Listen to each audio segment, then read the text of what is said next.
পিনাকি ভট্টাচার্য ওরও একটা বই আছে যে বাংলাদেশের স্বাধীনতা যুদ্ধে ইসলামের অবদান। এই কথাগুলো আমি কেন বলছি? এই কথাগুলো আমি এই জন্য বলছি যে 1971 সালে আমরা জীবন দিলাম এইটা মনে করে যে আমরা শহীদ হচ্ছি, আমরা জীবন দিলাম এইটা মনে করে আল্লাহু আকবার বলে যে আমি আমার দেশের জন্য লড়াই করতেছি। আমরা 1971 সালে জীবন দিলাম এই মনে করে যে এইখানে বক্তব্য শুরু হয়েছে নাহমাদুহু ওয়া নুসাল্লি আলা রাসূলিহিল কারীম আর ওয়া নাসরুম মিনাল্লাহ ফাতহুন কারীব দিয়ে। তাহলে এই দেশে 1971 সালের যুদ্ধের পরে যেই দেশটা প্রতিষ্ঠা হবে সেই দেশটা একটু হলেও তো মুসলমানদের ফেভারে থাকবে, একটু হলেও তো যারা ক্ষমতায় থাকবে তারা মুসলমানদেরকে ফেভার দিবে।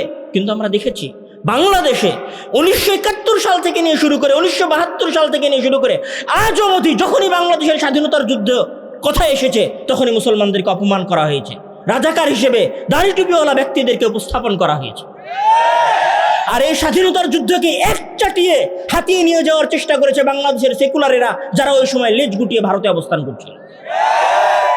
আজকে আপনি বাংলাদেশের স্বাধীনতার যুদ্ধের কথা বলতে যান, দেখবেন সবার আগে যে লোকটা কথা বলছে ও বাংলাদেশের সবচেয়ে পাক্কা সেকুলার, ও বাংলাদেশের স্বাধীনতা নিয়ে কথা বলছে। আর আমরা মুসলমানেরা স্বাধীনতার যুদ্ধের অবদান সব ওদের হাতে ঢেলে দিয়ে আমরা চুপচাপ বসে আছি। আসলে আমাদের বাংলাদেশের যারা একদম খেটে খাওয়া মানুষ, সাধারণ মানুষ, যারা দিন আনে দিন খায়, অথবা 30-35 হাজার 40 হাজার টাকার বেতনে বাংলাদেশের বিভিন্ন প্রাইভেট সংস্থা অথবা সরকারি বিভিন্ন লেভেলে চাকুরি করে, সেই মানুষগুলো একটা হেজিটেশনে ভোগে অথবা অনাগ্রহতায় ভোগে। সেটা হচ্ছে যে দেশ গড়া এবং সমাজ পরিবর্তনের ক্ষেত্রে আমাদের ভূমিকা কি হওয়া উচিত। মানে এই যে আমাদের মতো এখানে যে সাধারণ মানুষেরা আছে, যারা আজকে এখানে আলোচনা শুনতে এসেছে, আমাদের যে সমস্ত দিনমজুর ভাইয়েরা আছেন, এই সমস্ত মানুষের দেশ পরিবর্তনের ক্ষেত্রে, সমাজ পরিবর্তনের ক্ষেত্রে আসলে কোনো ভূমিকা আছে কি না, অথবা ভূমিকাটা থাকলে সেই ভূমিকা কেমন হওয়া উচিত, আমি শুধু সেই অংশটাতেই আলোচনা করব। সমস্যা হচ্ছে যে 1947 সালে যখন ভারত এবং পাকিস্তান দুইটা দেশ নামে আলাদা আলাদা রাষ্ট্র হয়েছে ব্রিটিশদের থেকে মুক্তি পেয়ে, ওই সময়ও ব্রিটিশ বিরোধী আন্দোলনে যে সমস্ত হাজার হাজার মানুষেরা প্রাণ দিয়েছিল তারা আসলে এলিট শ্রেণীর ছিল, কোটিপতির সন্তানেরা ছিল, বিষয়টা এরকম না। ওই সময়ও যারা আজাদির ওই আন্দোলনে, ব্রিটিশদেরকে তাড়ানোর ওই আন্দোলনে প্রাণ দিয়েছিল, জীবন দিয়েছিল, সেই মানুষগুলো হয় আলেম ওলামা ছিল, না হলে সাধারণ দিনমজুর খেটে খাওয়া মানুষ ছিল। এবং ওই সময়ে আমি শুধু একটা অঞ্চলের কথা বলি, যেটা হচ্ছে আমাদের বর্তমান বিহার। আপনারা বিহারের নাম শুনেছেন, ভারতের একটা প্রদেশ। ওই প্রদেশের একটা এলাকার নাম হচ্ছে সাদেকপুর। ওই সাদেকপুরের ক্ষেত্রে বলা হয় যে ব্রিটিশ বিরোধী আন্দোলনে ওলামায়ে সাদেকপুরের পরিশ্রম এবং রক্ত যদি এক পাল্লায় রাখা হয় তাহলে ওই পাল্লা ভারী হবে সারা উপমহাদেশের সকল মুসলমানদের পরিশ্রমের উপর। মানে ওলামায়ে সাদেকপুরেরা এত বেশি জীবন দিয়েছিলেন ভারত উপমহাদেশে মুসলমানদের স্বাধীনতার এবং আজাদির এই লড়াই। এবং যখন দিল্লি, এলাহাবাদ, হায়দ্রাবাদ এই অঞ্চলগুলোতে বড় বড় সম্মেলন হয়েছে, তখন ওই সম্মেলনগুলোতে আমাদের এই বাংলার, আমাদের এই পশ্চিম বাংলা, পূর্ব বাংলার যে সমস্ত সাধারণ মানুষ, দিনমজুর মানুষ, এই মানুষগুলোই 2-3 দিন সপ্তাহব্যাপী সফর করে ওই সমস্ত সম্মেলনগুলোতে অংশগ্রহণ করেছে। এই সম্মেলনগুলোতে অংশগ্রহণ করার সময় এবং অংশগ্রহণ করার পরে এবং অংশগ্রহণ করার আগে তারা যে শ্রম দিয়েছে, তারা যে রক্ত দিয়েছে, আজকেও যদি আমরা বিবেচনা করার চেষ্টা করি যে তাদের ওই রক্ত দেওয়ার যে উদ্দেশ্য ছিল, তারা যে কারণে রক্ত দিয়েছিলেন, সেই রক্ত দেওয়াটা কি এখন পর্যন্ত সফল হয়েছে? সফল হয় নাই। ওই সময় ওনারা ট্রেনে স্লোগান দিয়ে যেতেন। ওনাদের স্লোগানগুলো আমাদের ইতিহাসের বিভিন্ন বই লেখা আছে। তার মধ্যে পাকিস্তানি একটা কবির অনেক প্রসিদ্ধ স্লোগান ছিল, যেই স্লোগানের স্লোগানটা আপনারা অনেকদিন আব্দুল্লাহ ভাইয়ের মুখেও শুনেছেন যে তেরা মেরা রিশতা কিয়া লা ইলাহা ইল্লাল্লাহ, মানে তোমার আমার সম্পর্ক কি? তোমার আমার সম্পর্ক হচ্ছে লা ইলাহা ইল্লাল্লাহর সম্পর্ক। আর একটা স্লোগান অনেক কমন ছিল, সেটা হচ্ছে নারায়ে তাকবীর আল্লাহু আকবার স্লোগান।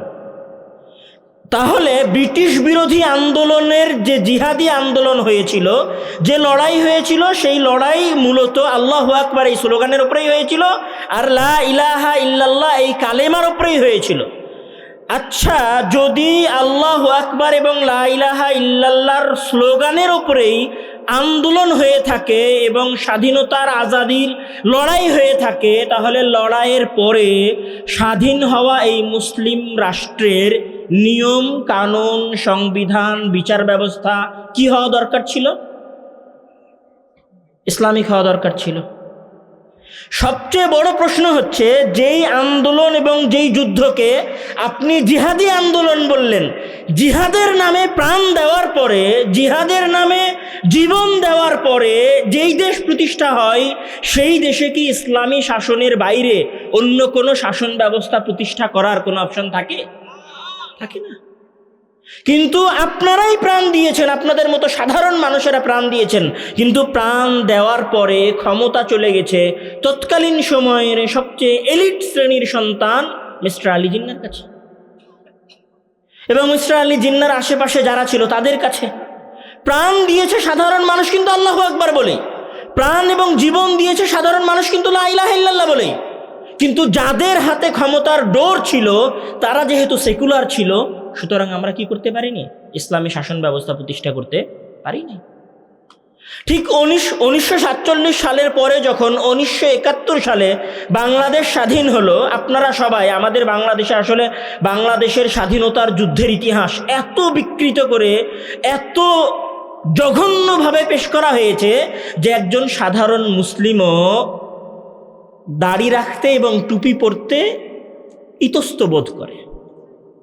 আমি আরও একটা সত্য কথা বলি, আপনাদের এলাকার স্কুলগুলোতে 16ই ডিসেম্বরের যে অনুষ্ঠান হয়, আর ওই অনুষ্ঠানে যেমন খুশি তেমন সাজর যে একটা পর্ব থাকে, থাকে না? যেমন খুশি তেমন সাজর যে একটা পর্ব থাকে, ওই পর্বে রাজাকারের দৃশ্যে যাদেরকে উপস্থাপন করা হয়, তাদের সবার চেহারায় দাড়ি আছে আর মাথায় টুপি আছে। আমার একটা কমন জিজ্ঞাসা, যে আজকের এই আধুনিক বাংলাদেশে, ফিতনার বাংলাদেশে যদি আমরা 90% মুসলিম বলি, এর মধ্যে যদি 30% মুসলিম দিনদার হয়, আজ থেকে 54-55 বছর আগে এই দিনদারদের সংখ্যা কি বেশি ছিল না? আমার প্রশ্নটা মনে হয় বুঝেন নাই। এত ফিতনার জগতে যদি আমরা অন্তত এতটুকু বলতে পারি যে বাংলাদেশের 30% মানুষের মুখে দাড়ি আছে, অথবা 30% মানুষ দাড়ি না রাখলেও দিনদার, সালাত প্রতিষ্ঠা করে।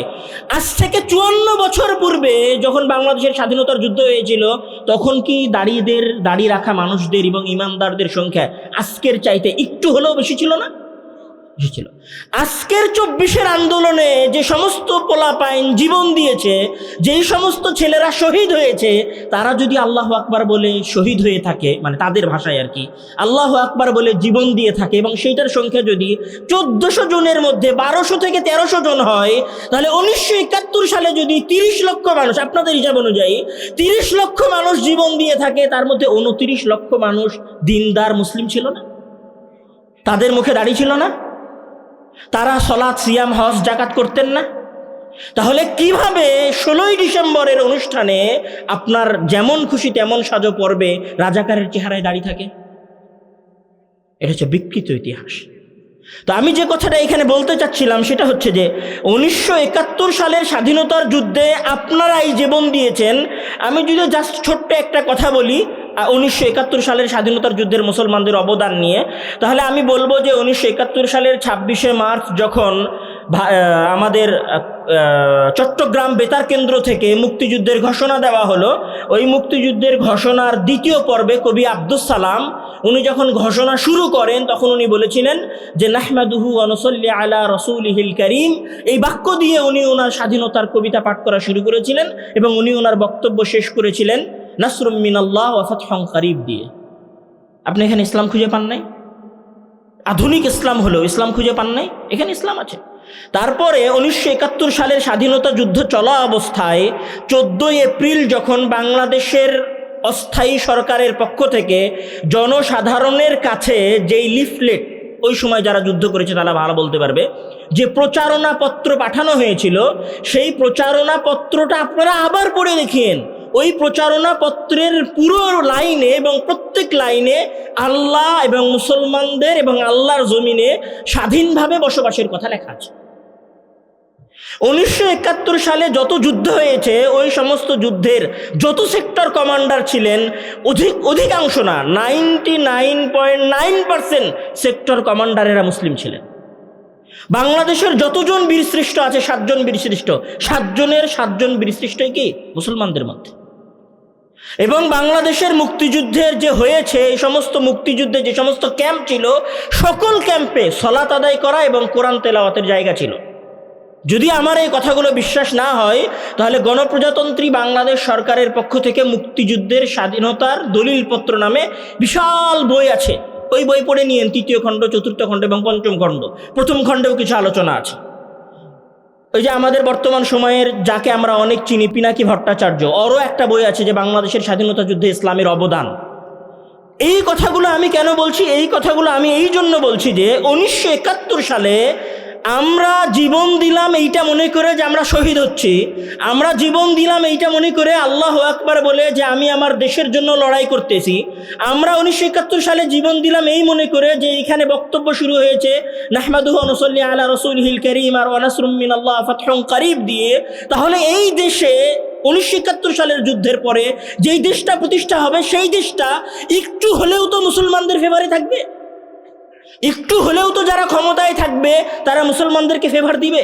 কিন্তু আমরা দেখেছি বাংলাদেশে 1971 সাল থেকে নিয়ে শুরু করে 1972 সাল থেকে নিয়ে শুরু করে আজ অবধি যখনই বাংলাদেশের স্বাধীনতার যুদ্ধ কথা এসেছে, তখনই মুসলমানদেরকে অপমান করা হয়েছে, রাজাকার হিসেবে দাড়ি টুপিওয়ালা ব্যক্তিদেরকে উপস্থাপন করা হয়েছে। আর এই স্বাধীনতার যুদ্ধকে একচাটিয়ে হাতিয়ে নিয়ে যাওয়ার চেষ্টা করেছে বাংলাদেশের সেকুলারেরা, যারা ওই সময় লেজ গুটিয়ে ভারতে অবস্থান করছিল। আজকে আপনি বাংলাদেশের স্বাধীনতার যুদ্ধের কথা বলতে যান, দেখবেন সবার আগে যে লোকটা কথা বলছে ও বাংলাদেশের সবচেয়ে পাক্কা সেকুলার, ও বাংলাদেশের স্বাধীনতা নিয়ে কথা বলছে। আর আমরা মুসলমানেরা স্বাধীনতার যুদ্ধের অবদান সব ওদের হাতে ঢেলে দিয়ে আমরা চুপচাপ বসে আছি। আমি এখানে আরো একটা কথা বলি, 1971 সালের নভেম্বর মাসের আগ পর্যন্ত আপনারা ইতিহাসের পাতা খুলে দেখেন এবং ইতিহাস বিস্তারিত পড়ে দেখেন।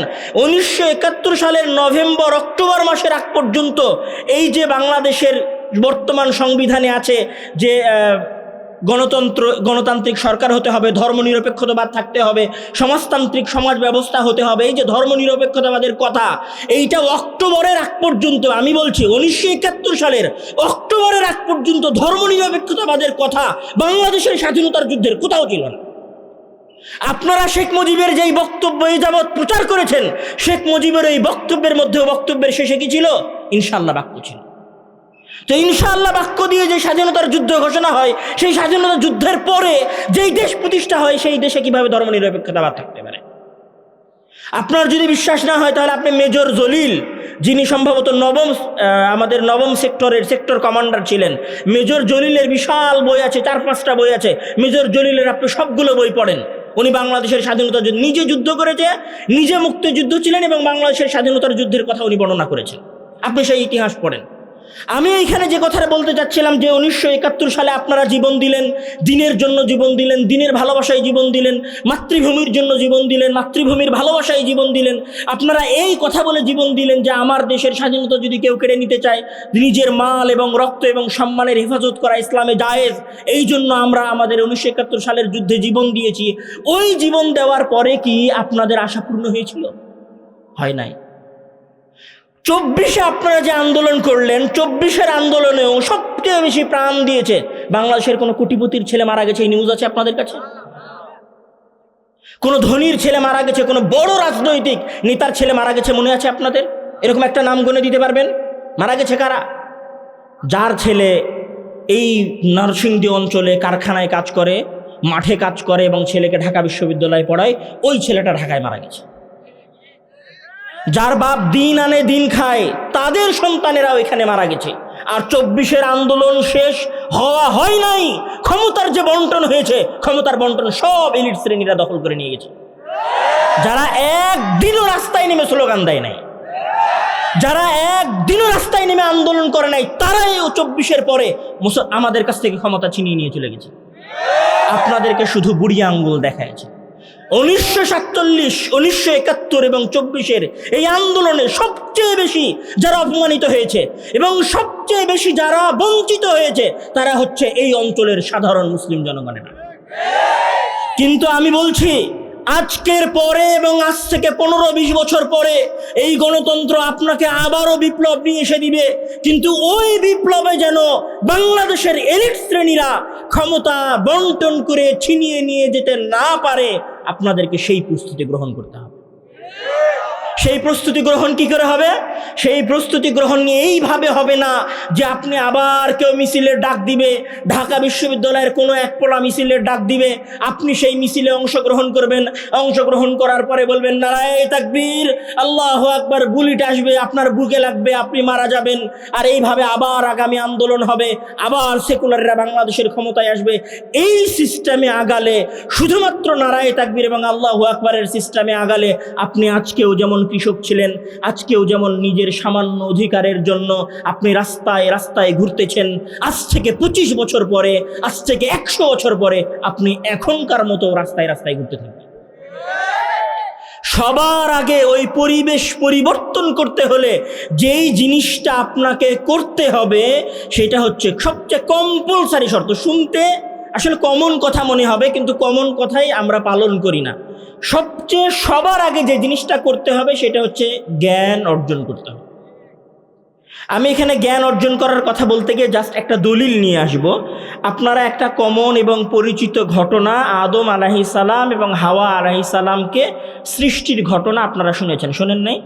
অনেক দিন মসজিদে ইমাম খুতবা দিয়েছে হাওয়া আলাইহিস সালাম এবং আদম আলাইহিস সালামকে সৃষ্টির ঘটনা। এবং আপনারা ওইখানে জানেন যে মহান আল্লাহ তাআলা যখন আদম আলাইহিস সালামকে সৃষ্টি করলেন, তো সৃষ্টি করার সময় ফেরেশতারা মানা করেছিল যে আপনি কেন মানুষকে সৃষ্টি করবেন? নাহনু নুসাব্বিহু বিহামদিকা ওয়া নুকদ্দিসু লাক, আমরা আপনার তাসবিহ পাঠ করি, আপনার ইবাদত করি, আমরা আপনার কোনো গুনাহ করি না, আপনার আদেশ লঙ্ঘন করি না, তো আদমকে সৃষ্টি করার কি দরকার? আমরাই তো ইবাদত করতেছি, মানুষকে ইবাদতের জন্য আপনি কেন সৃষ্টি করবেন? তো আল্লাহ তাআলা ফেরেশতাদের এই কথা উপেক্ষা করে আদমকে সৃষ্টি করেছিলেন। সৃষ্টি করার পরে আল্লাহ তাআলা সর্বপ্রথম যে কাজটা করেছিলেন, সেই কাজটা কি ছিল? ওয়াআল্লামা আদামাল আসমাআ কুল্লাহা।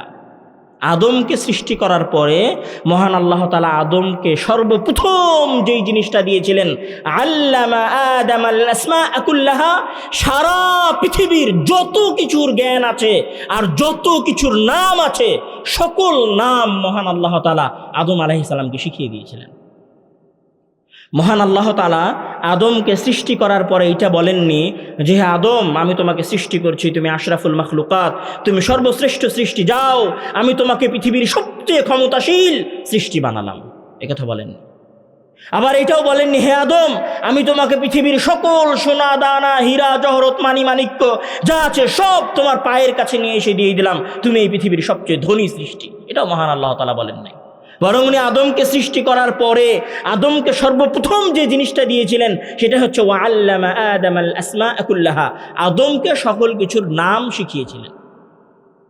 নাম শিখানোর পরে মহান আল্লাহ তাআলা ফেরেশতাদেরকে উদ্দেশ্য করে বলছেন, আপনারা ওই ঘটনা জানেন যে আম্বিউনি বিআসমাই হাউলাই ইন কুনতুম সাদিকিন, হে ফেরেশতারা তোমরা এই জিনিসগুলোর নাম আমাকে বলে দাও যদি তোমরা সত্যবাদী হও। মানে আমি যদি একটু বোঝানোর জন্য বলি যে আমরা যদি এইখানে দুইজন ব্যক্তিকে দাঁড় করিয়ে দিয়ে বলি যে আপনি বলেন তো এইটার নাম কি, আপনি বলেন তো এইটার নাম কি, একজন পারছে একজন পারছে না, তো এরকম দুইজনকে দাঁড় করিয়ে দিয়ে কে পারছে কে পারছে না এটা দেখাকে কি বলে বাংলায়? প্রতিযোগিতা।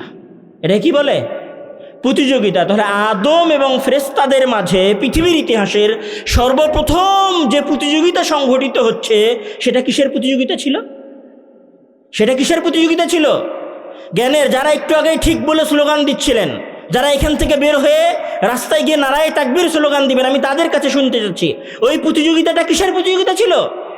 জ্ঞানের প্রতিযোগিতা ছিল। কে জানে আর কে জানে না সেটার প্রতিযোগিতা ছিল। তাহলে আজকেও যদি কেউ প্রকৃত প্রতিযোগিতায় নামতে চায়, তাহলে সেটা কিসের প্রতিযোগিতা? জ্ঞানের প্রতিযোগিতা। যখন আদমকে জ্ঞান শিক্ষা দেওয়া হয়ে গেল, প্রতিযোগিতা হয়ে গেল, তারপরে মহান আল্লাহ তাআলা ফেরেশতাদেরকে উদ্দেশ্য করে বললেন যে উসজুদু লি আদম, তোমরা আদমকে কি করো? সিজদা করো। মানে যখন জ্ঞানের শ্রেষ্ঠত্ব প্রমাণিত হয়ে গেছে, তখন এবার উনি ফেরেশতাদেরকে কার সিজদা করতে বলেছেন? আদমের সিজদা করতে বলেছেন। আজকে আমি যদি আজকের কথা বলি, আজকের সারা বিশ্ব ইউরোপ এবং আমেরিকার সিজদা করতেছে, ইসরায়েল এবং ব্রিটেনের সিজদা করতেছে। কেন? তাদের কাছে জ্ঞান আছে এই কারণে। কেন? টাকা তো সৌদি আরবের কাছে সবচেয়ে বেশি আছে, প্রত্যেক দিন নতুন নতুন সোনার খনি বের হচ্ছে। টাকা তো সবচেয়ে আছে কুয়েতের কাছে, সবচেয়ে বেশি তেল আছে তো ইরাকের কাছে, সবচেয়ে বেশি তেল আছে তো সিরিয়ার কাছে। পুরো মুসলিম বিশ্বের কাছে তেলের আমি যদি বলি যে 80 থেকে 70 ভাগ আছে, তাও বললে ভুল হবে না। আরামকোর কাছে, সৌদি কোম্পানি আরামকোর কাছে 65% তেল আছে সারা পৃথিবীর। সোনা দাহানা সব আছে হচ্ছে আফ্রিকার অঞ্চলগুলোতে। আফ্রিকার যে সমস্ত খেটে খাওয়া মানুষ, উগান্ডা আর আপনারা যে সমস্ত দেশের নাম জানেন, এই সমস্ত অঞ্চলগুলোতে আছে সোনা দাহানা, হীরা জহরত, যা পাওয়া যায় দুর্লভ সকল উপাদান আছে আফগানিস্তানে। তাহলে সকল টাকা পয়সা উপাদান আমাদের কাছে থাকার পরেও আমরা যাদের কাছে গিয়ে, যাদের দরবারে গিয়ে সিজদা করতেছি, তারা হচ্ছে ইউরোপ আমেরিকার লোকেরা। কেন? তাদের কাছে জ্ঞান আছে এই কারণে। যেই দিন আপনার কাছে জ্ঞান ছিল, যেই দিন আপনার কাছে জ্ঞান ছিল, সেটা ওই দিন যেই দিন আপনার কাছে বাগদাদ ছিল, সেই দিন ওই বাগদাদে সারা পৃথিবীর শাসকেরা এসে সিজদা করে যেত। যেই দিন আপনার কাছে বাগদাদে হাউস অব উইজডম ছিল, যেটাকে বলা হয় বর্তমান আধুনিক যুগের অক্সফোর্ডের চাইতেও কয়েক গুণ বেশি বিজ্ঞানী এবং গবেষকদের গবেষণাগার, সেই হাউস অব উইজডম যেই দিন আপনার কাছে বাগদাদে ছিল, সেই দিন সারা পৃথিবীর শাসকের আপনাদের কাছে এসে সিজদা করত। আজকে যেমন আপনারা ট্রাম্পের সাথে কোনো একটা চুক্তি হলে উল্লাস করেন না, যে অমুক দেশের অমুক ট্রাম্পের সাথে চুক্তি হলো, ওয়াও এটা মুসলমানদের একটা বিশাল সফলতা। ঠিক ওই দিন হারুন আর রশিদের সাথে যখন খ্রিস্টান শাসকেরা চুক্তি করে যেত, তখন তারা তাদের দেশে গিয়ে উল্লাস করত যে আমরা হারুন আর রশিদের সাথে চুক্তি করে এসেছি।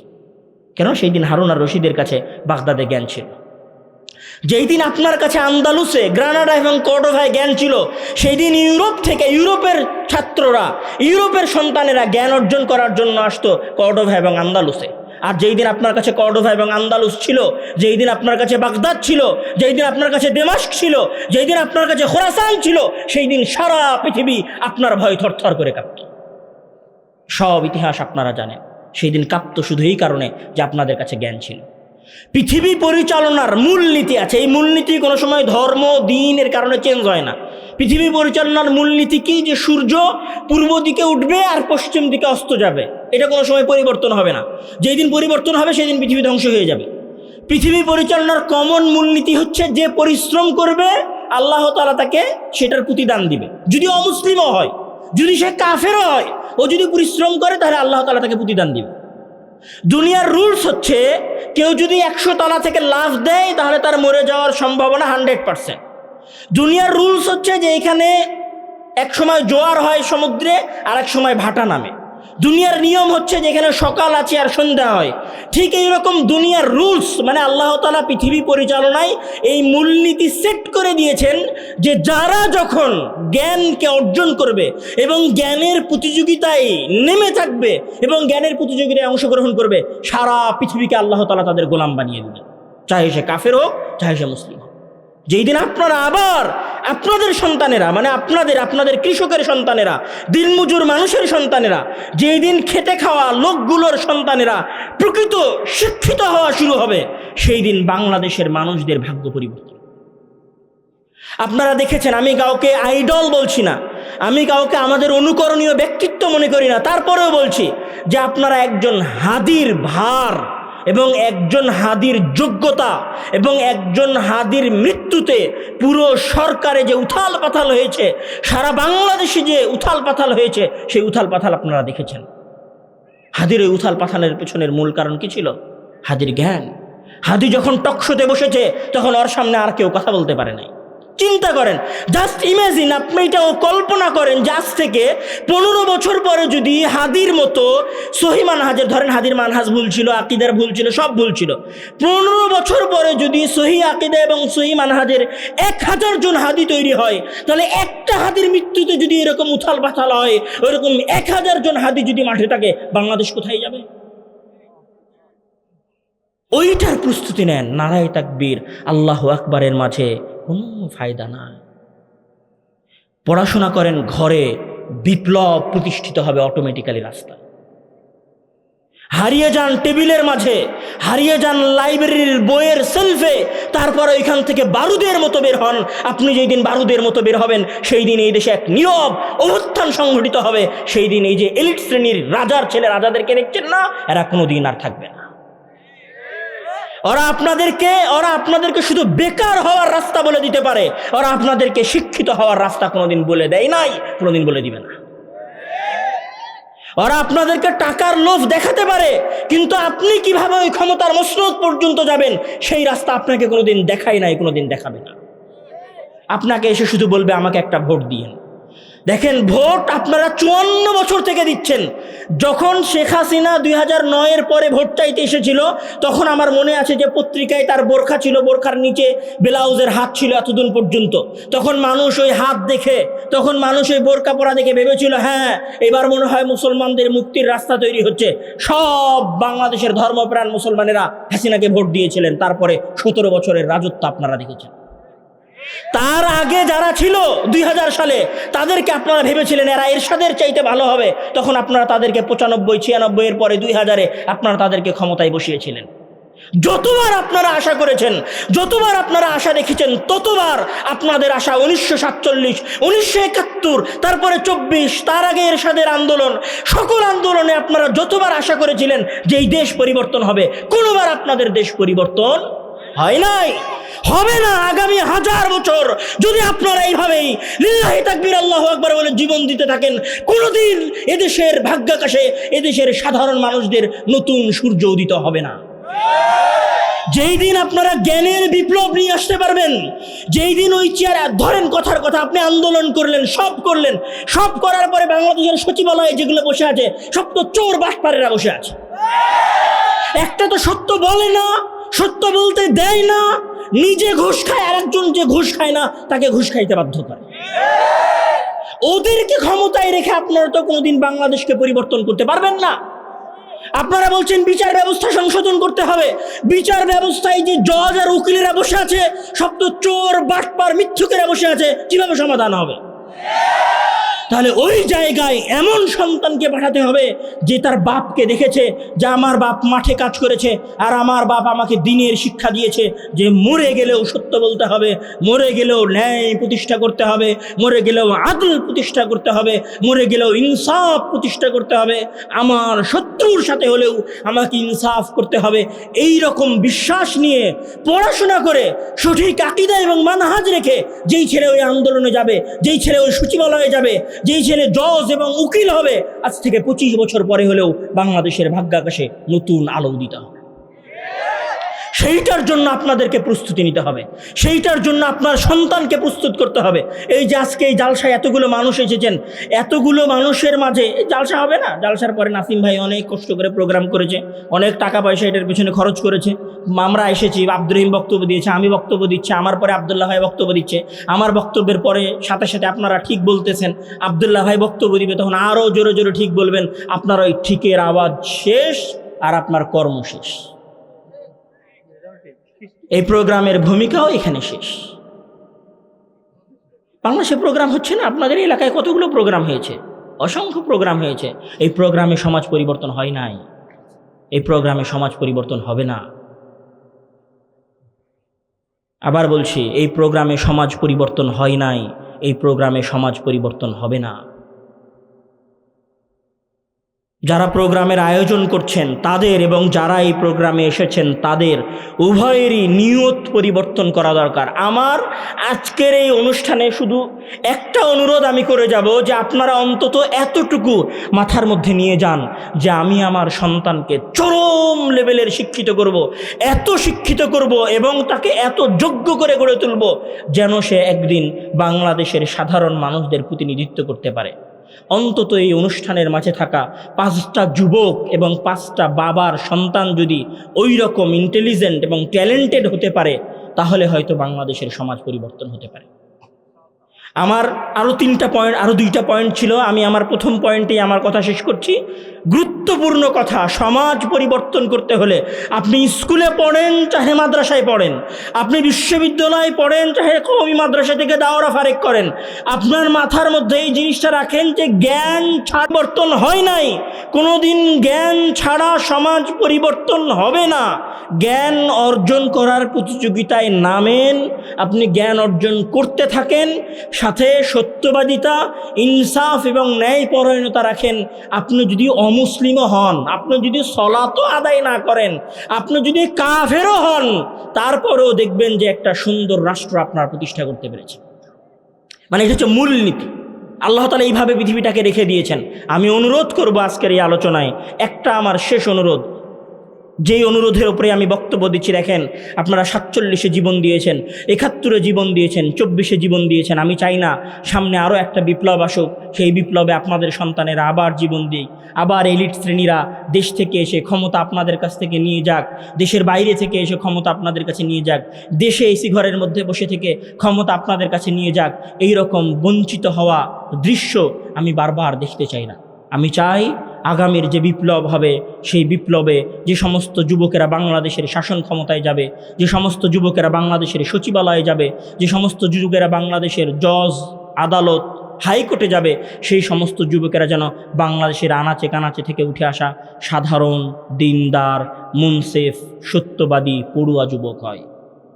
আমি উদাত্ত আহ্বান জানাবো যে আপনারা এক নীরব অভ্যুত্থানের প্রস্তুতি গ্রহণ করেন। আল্লাহ তাআলা আমাদেরকে সেই